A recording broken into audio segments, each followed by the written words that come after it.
কোনো আইনে নাই। কাজেই আপনাকে যিনি হরিণের মাংসটা সাপ্লাই দিবেন তিনি কিন্তু অবশ্যই চুরি করে দিচ্ছেন। আর চুরি করা মাল জেনে শুনে খাওয়া হারাম। আগে হয়তো বলবেন আমি জানতাম না, আমি কিন্তু জানাই দিলাম, এরপর আর বলতে পারবেন না।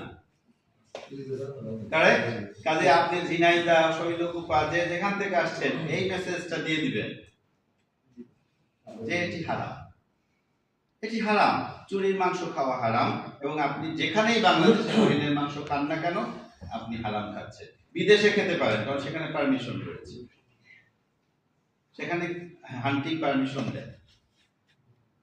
কাজে সেই দিক দিয়ে ধর্মীয় দিক থেকে অনেক হালাল হতে পারে, ঠিক আছে। কিন্তু এই দেশে হরিণের মাংস খাওয়া হারাম, এই মেসেজটা দিয়ে দিন, ঠিক আছে। কারণ এই চিন্তাই আসার কোনো দরকার নেই আমি খুলনা আসছি আমার হরিণের মাংস খেতে হবে, এটা কোনো হতে পারে না। এগুলো আসলে বিকৃত মানসিকতা ছাড়া আর কিছুই নয়। আমার যে খিদে আছে বা আমার প্রয়োজন তা নয়, বিকৃত মানসিকতা ছাড়া আর কিছুই নয়, ঠিক আছে। তো এই ইয়েটা আমি সবসময় বলি, আপনাদেরকেও আজকে বললাম। আর আজকে এই যে সামাজিক যোগাযোগ মাধ্যম আমরা সবাই চালাই, অনেকে অনেক বেশি এক্সপার্ট। আজকে যে ছেলেটা ক্লাস 10-এ পড়ে সে আমার চেয়ে বেশি এক্সপার্ট এই শুধুমাত্র এই ব্রাউজিং করা আর এই রিল বানানো আর এই ইয়ে করা। কিন্তু এইটা যেন কখনো এক্সট্রিম কোনো কিছুরই কিন্তু মানে অতিরিক্ত ভালো নয়। হ্যাঁ, আমার একটা ভিডিও করব, সেটি চলবে, সেটি অনেক বেশি ভিউ হবে, সেই জন্য কিন্তু আমরা যেন মানবিকতাকে ছাড়িয়ে না যাই। একটি লোক মারা যাচ্ছে, তাকে উদ্ধার করার পরিবর্তে দেখা যাচ্ছে যে আমরা ভিডিও করতে থাকি, সেটি যেন না হয়।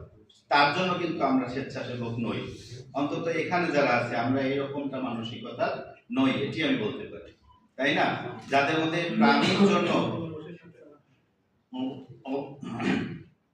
অবলা প্রাণীর জন্য যাদের দয়া রয়েছে,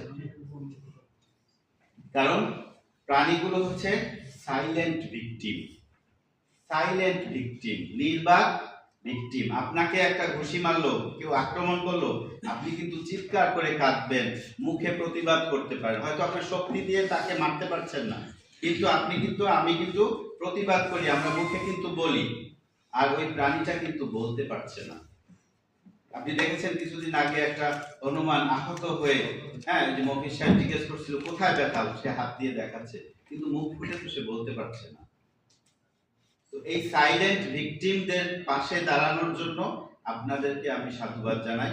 এবং আপনারা, আমি শুরু থেকেই খুব চেষ্টা করছিলাম